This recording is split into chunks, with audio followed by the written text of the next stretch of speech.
This is Progress Canada, presented by Lightbulb Narrative.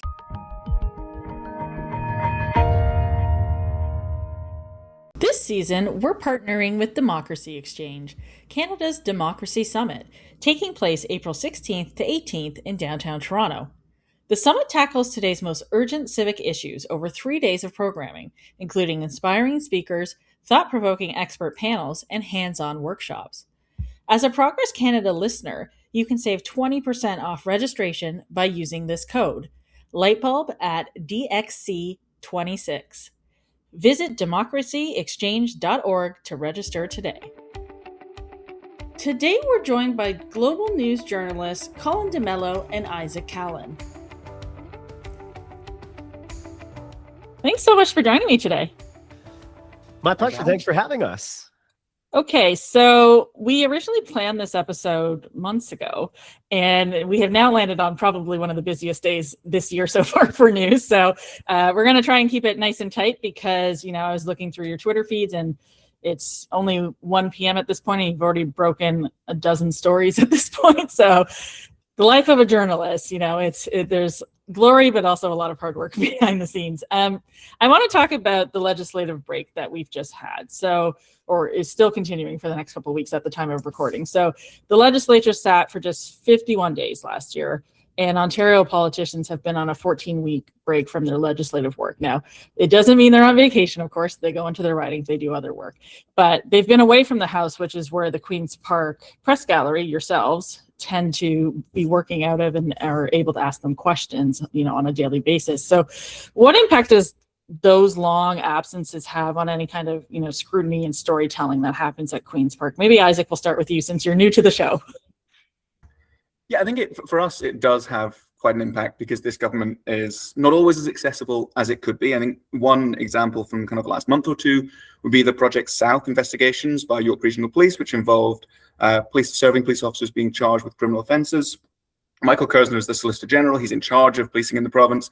He's not held a public event since that we've been invited to. He's not agreed to interview requests. There's not been an opportunity to speak to him. So that's sort of like one little microcosm where if the House were sitting, we as the press gallery could have spoken to him. We could have got his opinion on what this means for Toronto Police, what it means for the police chief, what it means for policing regulations and his authority in the province overall.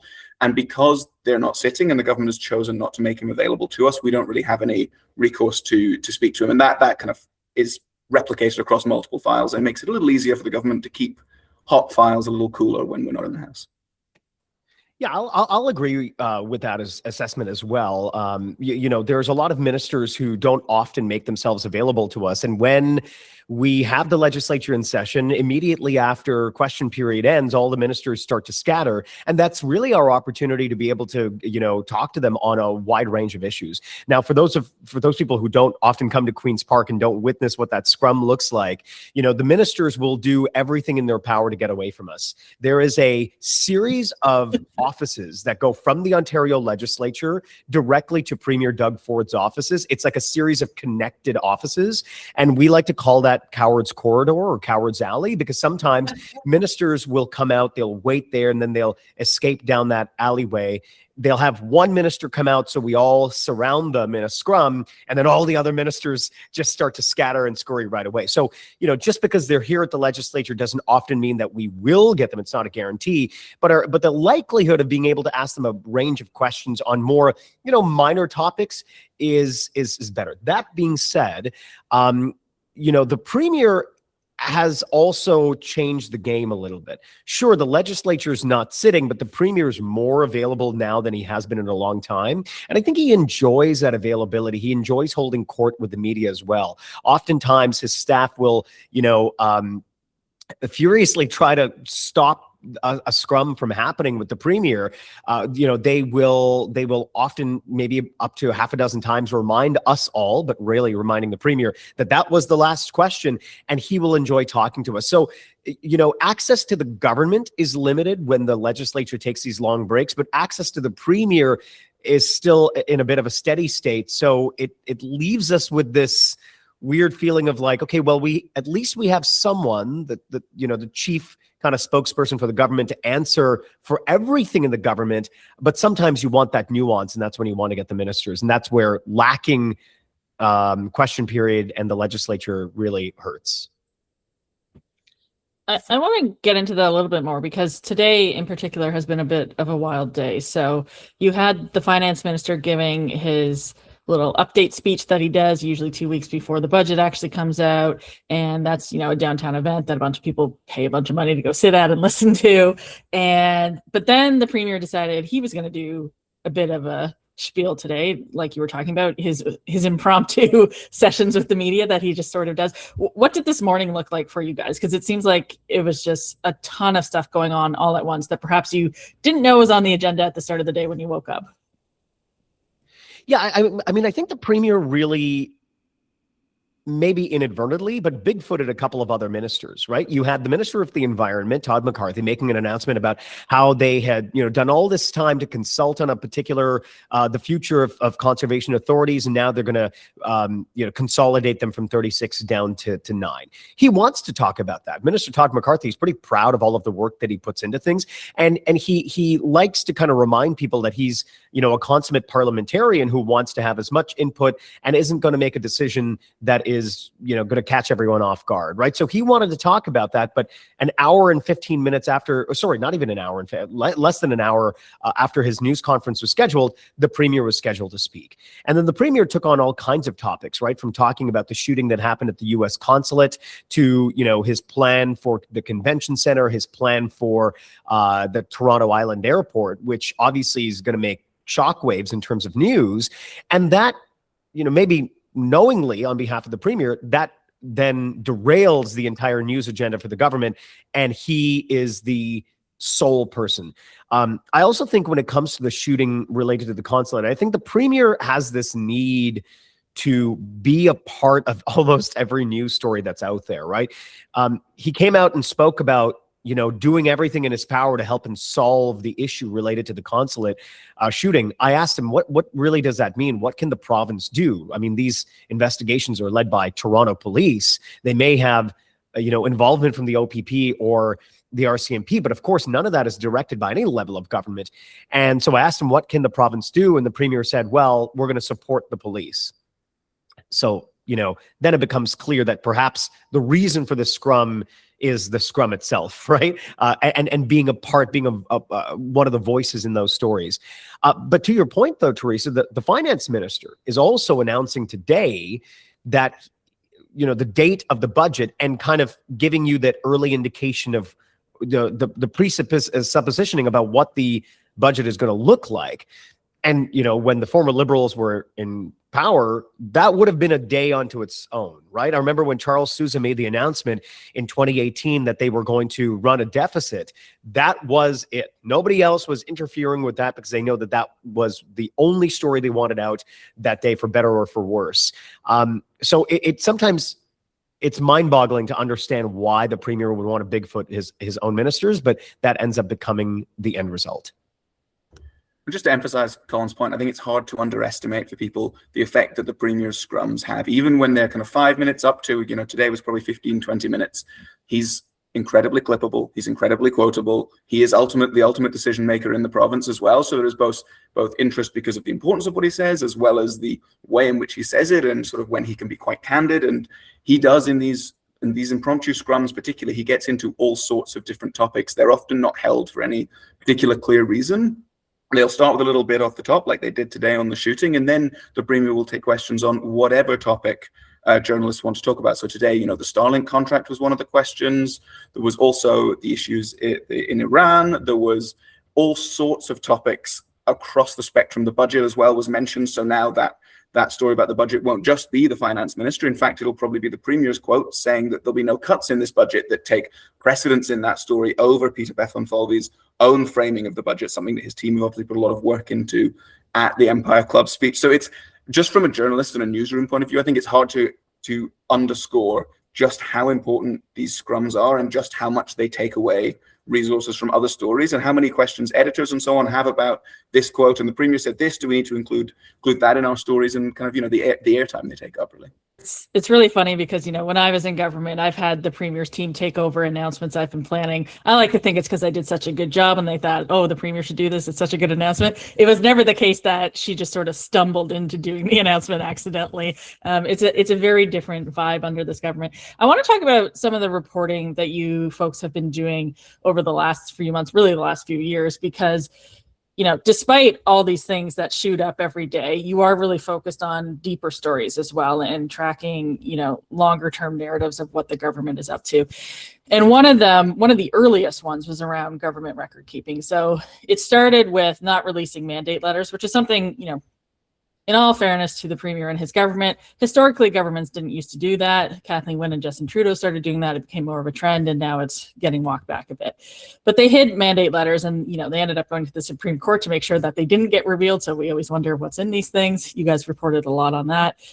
This government has also conducted business over email accounts, personal email accounts, which I find wild because I used to have to do the record keeping in a ministry for our ministry team on this stuff because it used to be a scandal and sometimes an offense that would put you in jail, and not so much anymore. And then most recently, something that you folks have revealed, Isaac, I think it was your reporting, is about cabinet work being done on unsecured Google Docs, which is just insane to me because I was at Treasury Board when we were setting up all the digitization of cabinet documents and all the security measures that had to go into that. So that this is happening on just your unsecured Google Doc is just wild, wild, wild to me. So is this, from what you can see as reporters covering this narrative across the board, is this just how this government does business, or is this an active, purposeful effort to hide information from the public? Maybe Colin, we'll go with you first this time.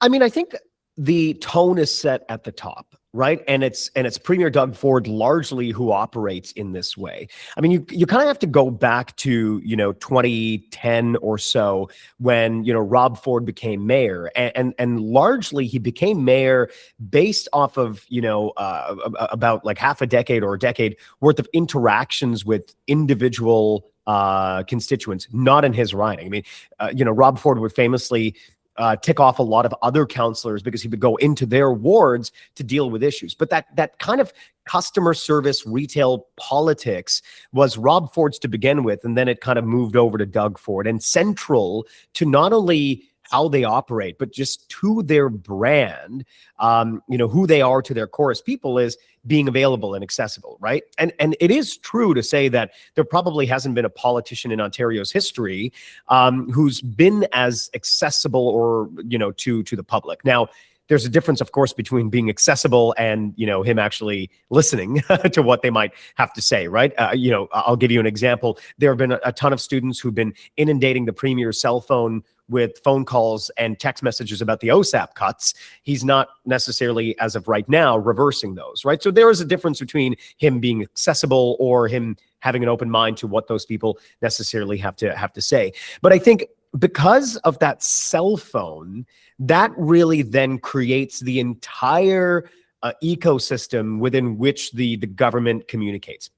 Listen, I've talked to other cabinet ministers who say the same thing. They too have started handing out their cell phones.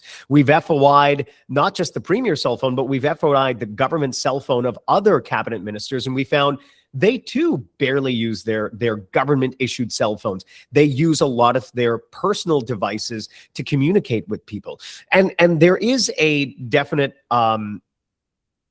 while it's part of their brand, I don't want to necessarily go so far as to say that there's a deliberate nature in hiding all this information. That comes when you try to actually FOI it, right? They're more than happy to tell you that they're available. The premier's more than happy to give out his cell phone number, but the real kind of secrecy around it starts at the FOI process, and I think that's where fundamentally there is an issue, right? If you want to be transparent going into it, then you should be transparent coming out of it.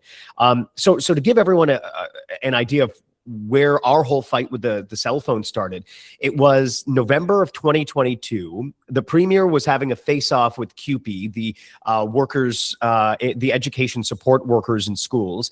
The contract negotiations were going off the rails, and then the Ford government decided to impose a contract using the notwithstanding clause on CUPE. over the course of the weekend, there was a general strike that was about to take place. And then on the Monday, the premier came out and said, look, I had a lot of phone calls from people and I was convinced to back down. So we kind of said, well, wait a second. Who has so much power over the Premier of Ontario that they could call him? What did they say? Who are these phone calls from? Were they from business groups? Were they from individuals? Were they from parents? Were they from unions? And what was the threat, right? So that was why we filed the initial FOI. Now, lucky for us, that period of time was also very key, because that was the same week that the government decided that they were going to open up the Greenbelt for housing development. So you can see why it now has become a larger, longer fight over the Premier's personal cell phone records. Isaac. Yeah, I mean, to jump into some of the nerdier stuff with this as well, because there's a few different angles that we are looking at this whole question of, and not to ascribe motive, but what happens when people use their personal phones or their personal emails is it becomes difficult / almost impossible for us to work out who made key decisions. When the public has a right to know roughly who made those decisions, they don't necessarily have the right to read all the Premier's text. They don't have the right to read every email that every civil servant or every government staffer writes, but there are laws in place to protect sort of some of that from being released. But with key things like, say, the Greenbelt decision, the QP decision, when someone called the Premier, for example, would be a very interesting indication of who helped inform him or who he'd listened to last before he made a major decision. And so we have, over the last, I suppose it's more than 3 years now, started to kind of systematically go through some of those elements. So there's the Premier's cell phone, which we are now observing as the Information and Privacy Commissioner and the Premier's office fight out a legal battle in court now. The Information and Privacy Commissioner sided essentially with our appeal. They said that it was right that some of the Premier's phone calls should be made public because he was using his phone for government business. That's now being appealed to the appeal court. If the government loses there, I think it's fair to assume that they will try and take it to the Supreme Court. So a long way off maybe getting a final decision on that. But we've also tried to do the same with some of the Gmails used by staffers during the Greenbelt decision-making process. That was something the Auditor General flagged. And then again, as you mentioned, the cabinet documents, which is maybe a good example of sort of how Colin and I try and work together on these. The cabinet documents over Gmail was a story that Colin first got through a tip, and we reported out through sort of sourcing a couple of years ago now. And then it was something that once we'd finished reporting that, we started to also push through the FOI process to kind of ensure that the documents and record keeping was taking place on the government side, so that for this decision and for other decisions, it's possible for journalists or for opposition parties or anyone else who wants to actually access some kind of decision record. And that's sort of like the key to all of these stories comes down to whether or not the government is maintaining a public record now and for history, so that we know who decided what, when, why, and based on who, if that was the case. And so across kind of all of those different freedom of information requests, and there's several appeals we're still involved in on them, we're really trying to push to work out who is making those decisions and to test, I think, the limits as well of what this government is allowed to do. Are you allowed to use your personal cell phone? In this case, the Transparency Watchdog says no, we don't have a final court decision, but we are, as journalists who rely on these access to information laws to help work out why decisions are being made, we are deliberately testing them to see which ones stand up so that us and our colleagues can rely on them in the future as well. Yeah, and just one final point. It's the law, right? We're not making this up. This is, you know, every politician comes in, they sign an oath, they attest that they are going to follow the laws as set out. And, you know, if you take a look at the rules surrounding how government officials are supposed to conduct themselves, it is the head of every department that is responsible for the record keeping within that department. And if the head of the department, whether it's the, you know, the chief of staff to the Premier or the Premier himself, aren't following those rules, it then sets the guidelines, and it sets the example to everybody else of, you know, not necessarily what's the expectation, but what's allowable within this government. Yeah, I think it's a great point, because again, it is the law. These rules were set out not just because of what happened during the previous Liberal government, but they were also just set out as, you know, we digitize how we do government and how decisions are made. And I think the point for, you know, your average voter is this is not you guys being really interested in the social lives of the premier on his phone or whatever it is. It really is about decision making. When I was in government and we had to do record keeping, there was a lot of nonsense emails and texts that were just about like, hey, meet you in this room at 5 p.m. or whatever it was to go over things. What you had to keep records about was when a decision was actually made or information that was given that drove a decision. So it's a very specific type of record that can be asked for, should be logged, and should be treated properly and used through the proper channels. That is not taking place here. Now, Colin, you did mention the Greenbelt scandal, which I want to get into, because this government seems to have a lot of land use planning ideas and scandals related to them. It started out with the Greenbelt was actually a pre-election issue as well. Before Ford was ever elected as premier, this was an issue that came up. There's, practically gifting Ontario Place to a private company. There's condemning the Science Centre out of the blue. That building is still standing, is probably in better shape than I am, despite being older than me. And, it's just property after property. Now the premier is talking about building a new convention center. He got into the Island Airport today. There's a lot of different issues that all surround land use planning and obviously would have some benefit to developers who a lot of them do donate to the premier and his party. Is this just poor management of public resources that they keep having scandals related to these land use planning issues? Or is this showing a bit of a pattern that there's an interest in serving private developers here, perhaps over the public good? What do you guys think on that? Maybe Isaac, you can go first. I think it's an interesting question. I think perhaps it makes sense to separate the Greenbelt scandal out slightly from the other ones that you've referenced there. The Greenbelt scandal is one that is under RCMP investigation. It's one that led to resignations of ministers.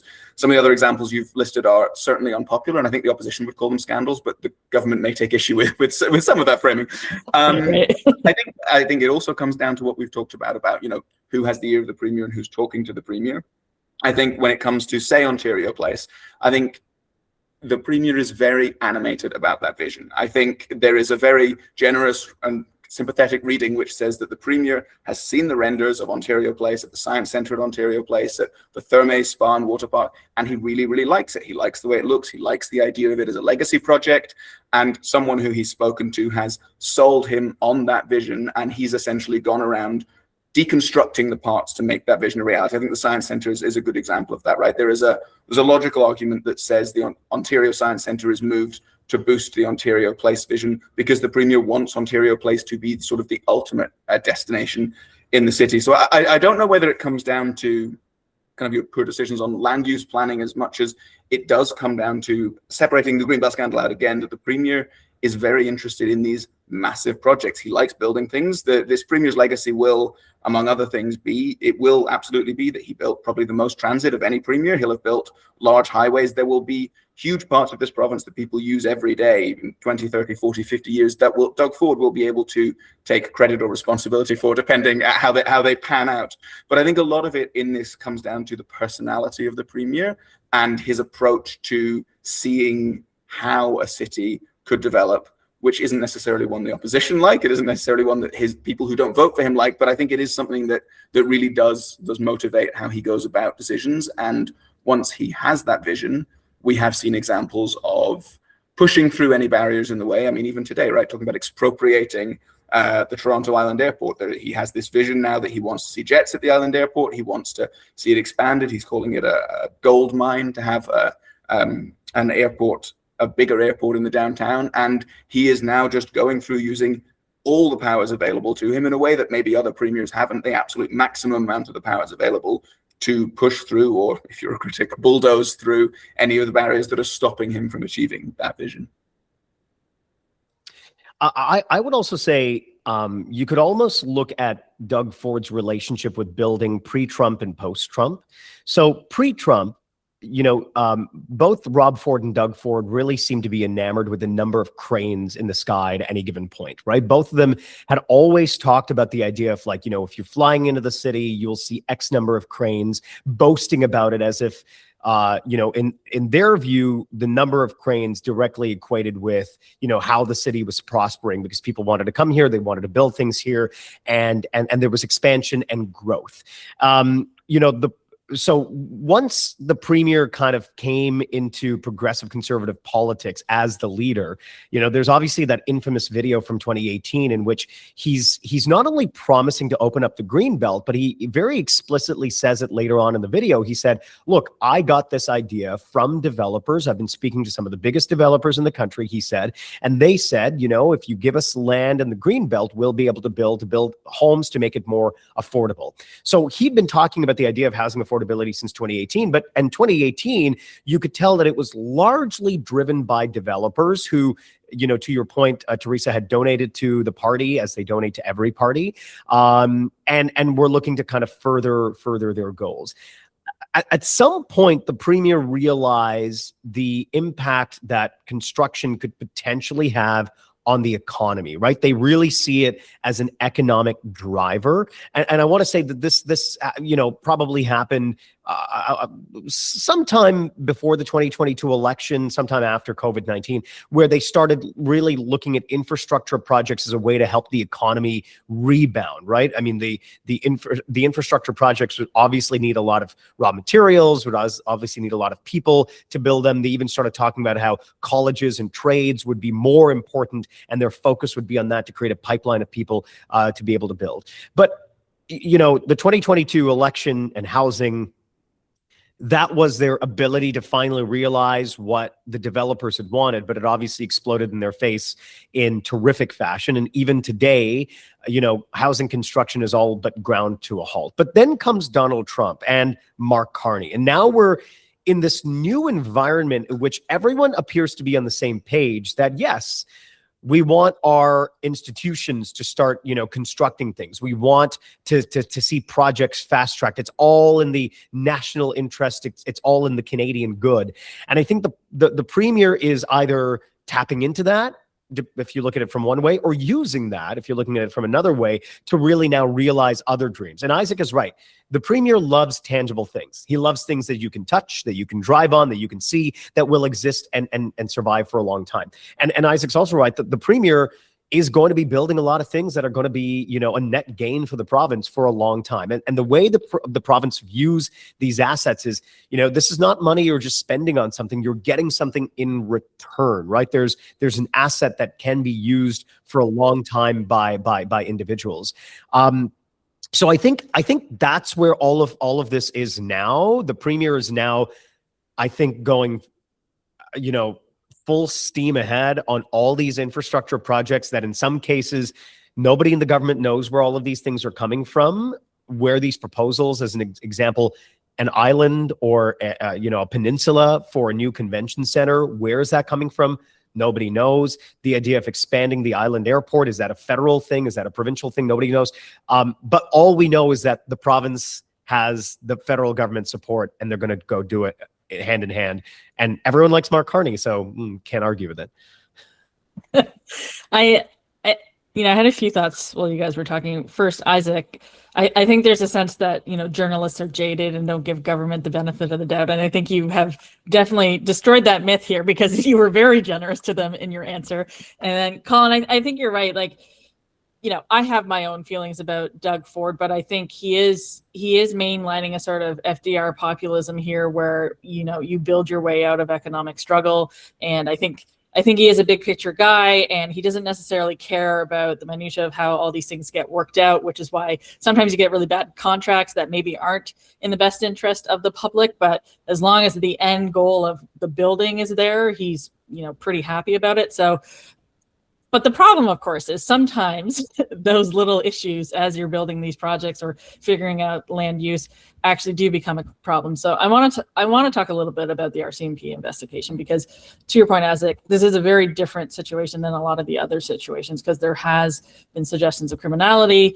People have resigned over this scandal, and it does not seem to go away. We don't know if the RCMP investigation will end up in anything concrete. We don't know when it will end. Still ongoing, of course. But your reporting helped bring this issue up into the public eye. And then, of course, the Auditor General's report into it also highlighted this as a real issue where perhaps the process did matter and went wrong.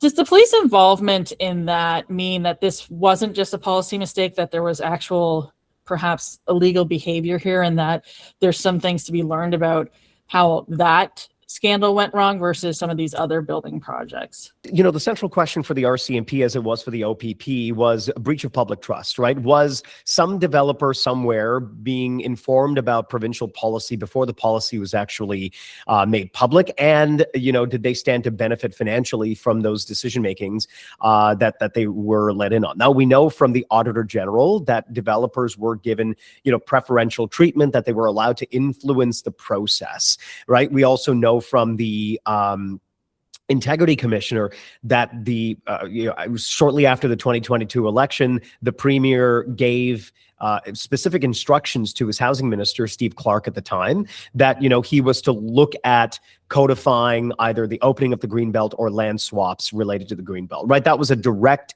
instruction in a mandate letter that the Integrity Commissioner had revealed.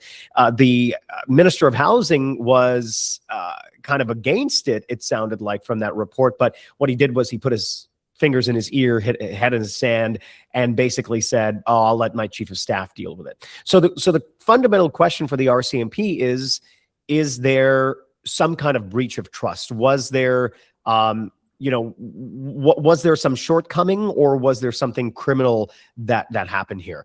Now, to the earlier conversation we were having about, you know, where all of these documents lie, it's been a long time since that Greenbelt investigation first began. I mean, the OPP first started investigating it in early 2023. We're now in 2026. It has since been punted to the RCMP, and we have seen zip. We have seen nothing in the way of public communication about what the RCMP has been doing with the investigation, or whether or not there has been any public interaction with ministers or some of the players involved. So it's really difficult to tell exactly where the RCMP is on this, but it consistently hangs over the Ford government, right? We can, in any story, really say the Ford government, which is under active RCMP investigation for the Greenbelt, right? So the one thing to me that's really fascinating is the fact that, you know, it likely is rare to have a government that's facing a police investigation get reelected and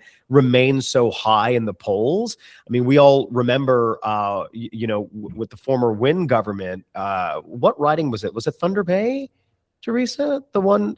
Sudbury? Sudbury, yes. The Sudbury by-election, right? That was significant enough to kind of not just wipe the sheen off the government, but cause it significant damage.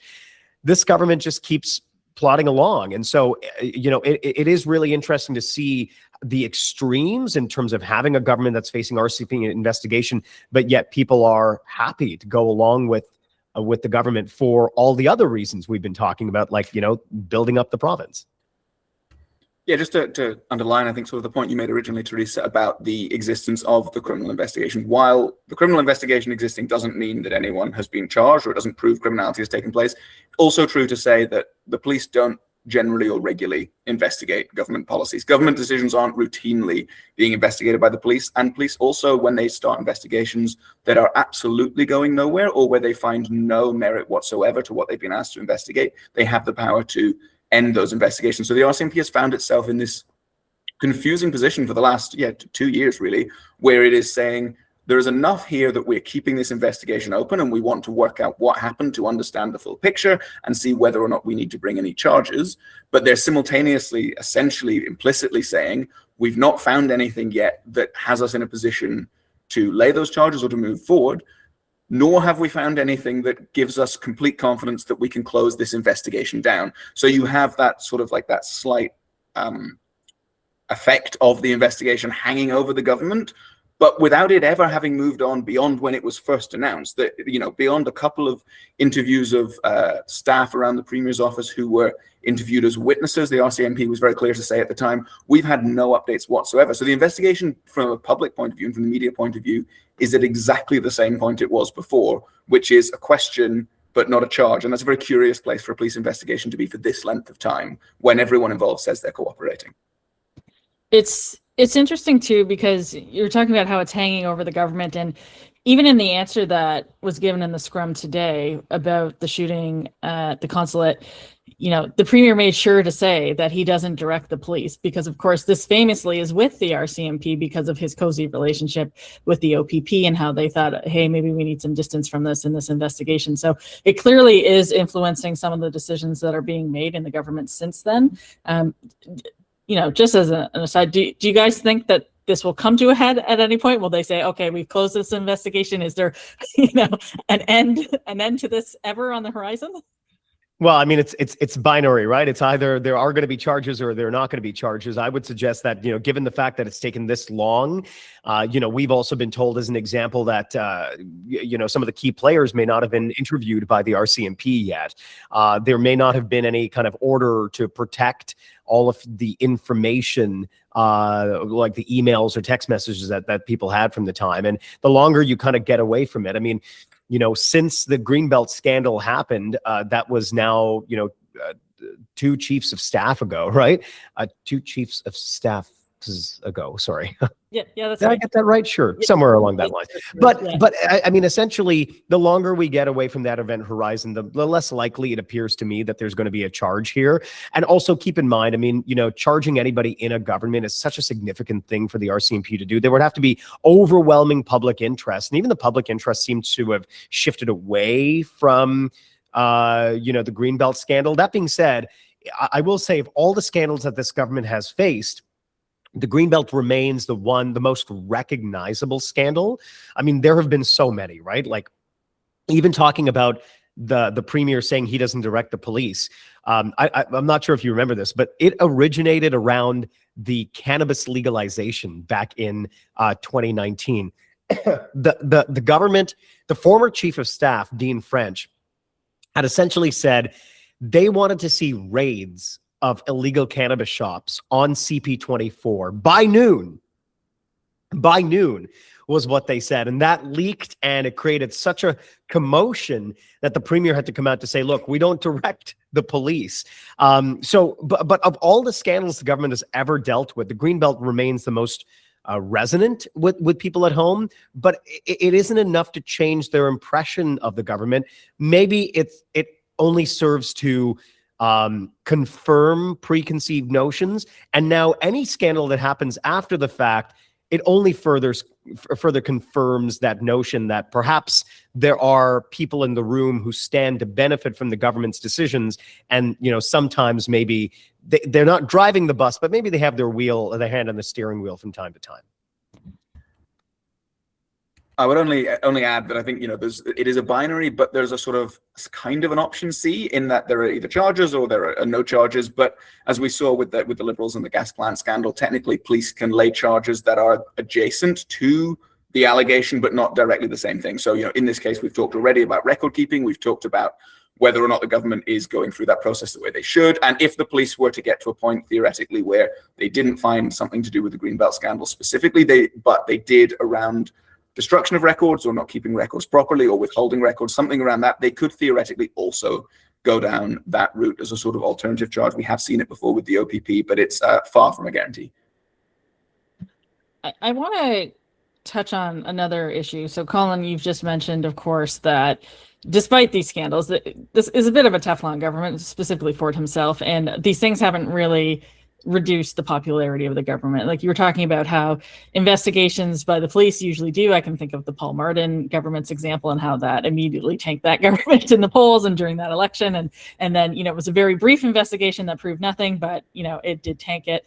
We obviously have a very famous American example of that too. So that has not tanked this government's popularity. And one of the other issues that has been really, really prominent over this government's tenure has been the issue of healthcare and funding in healthcare and the struggles that are happening in healthcare. And that has not diminished the government's popularity either. But we've seen a lot of different issues there. So there's, tripled funding for for-profit nursing homes. There's extra patient fees for patients at private clinics, especially for surgical suites, investments into private facilities in general, while the reporting has shown that hospitals are taking out private bank loans to stay afloat. So it's very clear that healthcare in this province is in crisis. And when we think of the province saying, hey, we're going to expropriate the airport and we're going to take over Exhibition Place and we're going to take over all these things, and yet there's hospitals sitting there and healthcare centers sitting there that need an injection of funding and need the focus of the government, and it's simply not happening. Now, I think perhaps there's a theory in this government that they don't actually care where the care comes from as long as people are getting the help they need, which is why, you know, they don't mind the privatization that is creeping into the system. And I think, to be fair to them, there has always been privatization in the healthcare system in Ontario. Like, let's not be under any illusions that before the Ford government, it was just fully publicly funded and administered. That was not the case. But we seem to be moving more into that direction without any kind of interest in building up the public system. You have surgical suites in hospitals sitting empty overnight while we're funneling money into private suites. So is this the government, you know, trying to actually replace public healthcare with a more private for-profit model, or is it just struggling to keep up with increased demand due to population increase, aging population, all that kind of stuff? Which is it here? Or is it a mix of both? Well, I think the really interesting way to answer that question is to kind of look at the post-secondary education system, right? I mean, the government has always faced these accusations that, you know, it has a formula, right? You starve the sector, and then you force the sector to start cutting back in order to kind of maybe bring it down to levels that were previous to whatever event. And then you're now looking at, you know, coming in to rescue the sector with the funding that it should have needed in the first place. That's certainly what happened in the post-secondary sector. And one of the key things that we saw in post-secondary is, you know, not only is the government putting in more money, but it came with the expectation that you will continue finding efficiencies. Oh, and also the end user, the student, is also going to have to put in a little bit of money there. Now, I mean, notwithstanding the fact that there are, you know, federal restrictions in terms of how many dollars you can actually put to the private sector, and that, you know, if anyone pays out of their pocket, you could ding the province in their federal healthcare transfers. Notwithstanding that, I mean, I think the government always constantly likes to test the waters to see how far they can get, right? And it's not necessarily one fell swoop. They're not going to come out tomorrow and say, oh, hey, you know, we want everything to be done from the private sector. But I do think that it is the war of attrition. I mean, if they can find this little thing here or that little thing there and communicate it properly, right? Hip and knee surgeries, the backlog is too much. We need to find a way to solve this issue. Fine, we're going to rely on the private sector who are there to kind of help us out. I mean, I don't think at all, though, that the government is realistically looking at getting rid of their responsibilities, right? I mean, the premier, so I believe out of a $93 billion budget, I might be wrong, but I believe about $65 billion or so of that is the infrastructure part of the budget, which is essentially building the mega hospitals in some cases that they're constructing. But then the question is always like, what's going to happen inside those hospitals? And I don't think the government is necessarily naive to the fact that, you know, one way or the other, the province is going to have to pay for all of this. I think what the province is trying to grapple with is, you know, the rate of the increases have been too much since COVID-19. The challenges have also been a lot, but the rate of the increases is too much. And they only have so many dollars to spend. They want to spend a lot of it in infrastructure. So how are they going to find all of that to work itself out? I fundamentally don't believe, though, that ultimately the government will, you know, move the entire sector to or completely fully involve the private sector in 100% of Ontario's healthcare delivery. And even if they do, striking that balance of privately delivered but publicly funded is going to be their key. And I think the end user might look at that and say, okay, well, if I don't have to pay, what is the complaint, right? And I think that might be ultimately what they're banking on as they continue, I think, to make changes to the system. I think to Colin's point as well, this is a government, as we've talked about, which is pretty bombastic when it goes about policy, which it's confident in, which it's sure about, and the changes to healthcare around increasing the number of private clinics who can offer a small amount of surgeries have been very slow and very deliberate. It's almost 2 years ago now that Sylvia Jones first announced she was planning to look at this. Then there was a series of RFPs that went out. Then we had the unveiling of the first couple of clinics. They've really taken their time on this element of policy in a way they haven't in other areas of the government. So I think that there's a real sensitivity from the government on that point of view. And we saw that in the last election, right? The Liberals ran a campaign which involved almost exclusively healthcare. It was, you know, the front and center issue for the Liberal Party. They picked up, you know, roughly 30% of the vote. And just before the election took place, The Ontario government started to say that they were working on a new plan for family doctors. They tapped a former Liberal in Jane Philpott to bring her into the government to take on a very front-facing role, right?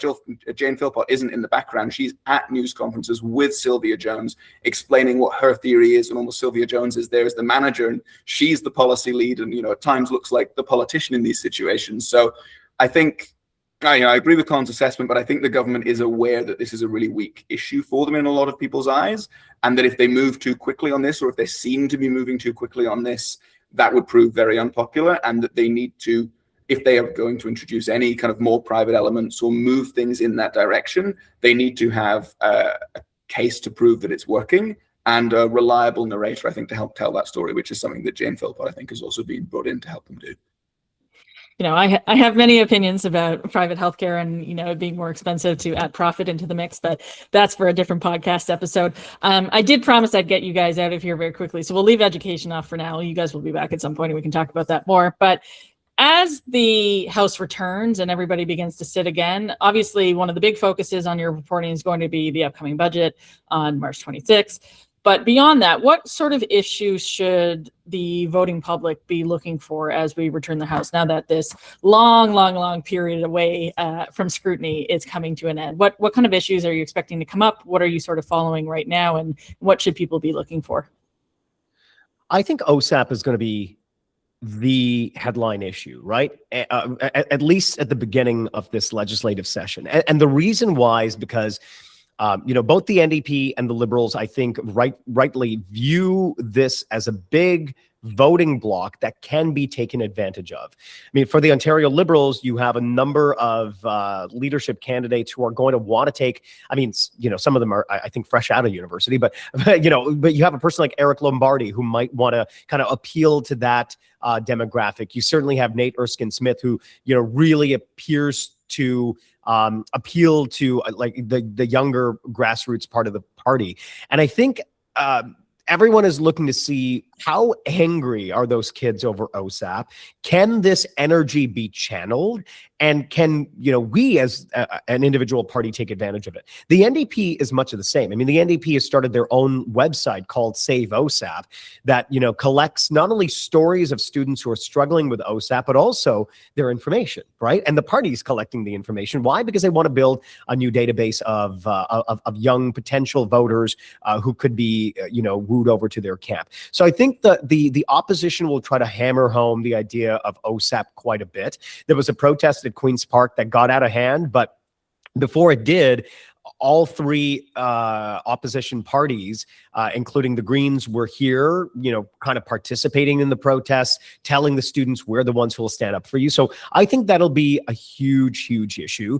The budget will be an interesting one to watch because while I don't think that it's going to be, a slash and burn kind of budget similar to what they had in 2019, I do think that we're going to start seeing a little bit more budget restraint. I think that there's a lot more sensitivity, especially with the finance minister, about not only the size of the budget, but the size of the debt. Every time I see the finance minister, I remind him that Ontario is going to be running a $500 billion debt load by 2027. And boy, does he love it. Love it when I say that.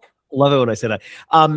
So I think that will be a big thing as well. What I'm also watching out for with the premier is, while looking at all of the public opinion polling, while all of the top numbers seem to be in his favor, right? They are ranging between 40 at the low end in a liaison poll to, I think, about 45 from what I hear is the premier's private pollster campaign research. That's kind of the range of where he's at. That's still lower, right, than the 45 to 40 to 50 he was maybe about a year ago. So clearly his numbers have softened a little bit. The underlying numbers have also softened, right? I believe Abacus data said time for change is now at 48%. Palace data had said that, somewhere in the mid 60s of people said they're only voting for the Ford government because they don't have any other option.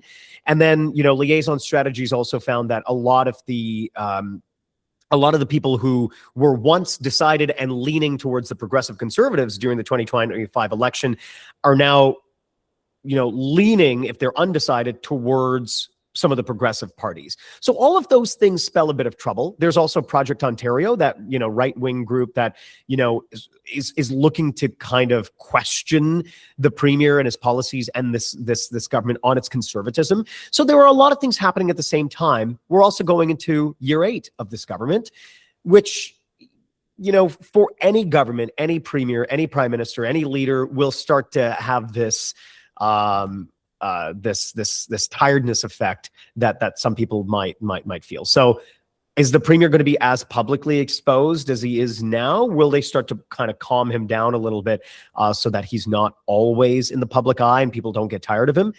That's one of the things I'm also watching out for in the days ahead. I think there's also just a few issues and stories that the government has been kicking down the road. So municipal conduct would be one of them. We've got municipal elections coming up in October across the province.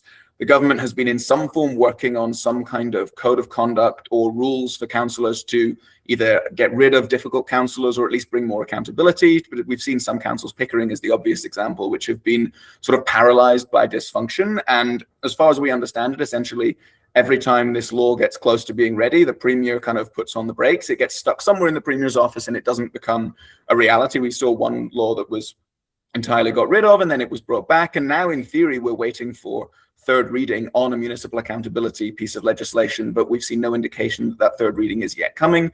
Just given when nominations open, kind of early in the spring for municipal council, you would think that that has to be a decision that the government comes to either abandon or make at some point during this session.